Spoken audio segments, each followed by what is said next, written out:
Regardez ces images. Ce sont des photographies de mouvements de l'air prises à la fin du XIXe siècle. Étienne Jules Marais, physiologiste, médecin, biomécanicien, précurseur du cinématographe, s'intéresse au mouvement.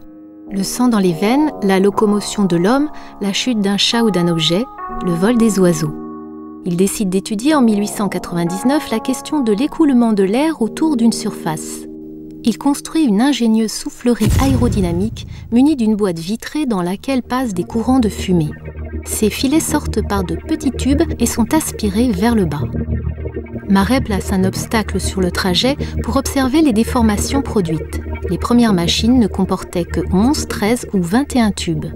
Il fabrique en 1901 une machine à 57 courants de fumée, reconstruite ici à l'identique en 2004.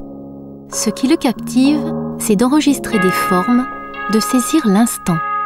Ces photographies qui fixent le mouvement avaient pour intention de mieux connaître l'action des ailes d'oiseaux, puis d'avions sur l'air.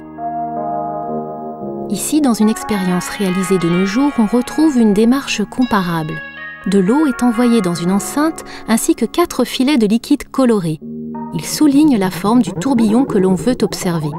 L'étude du comportement des fluides, comme l'air ou l'eau, reste toujours d'actualité.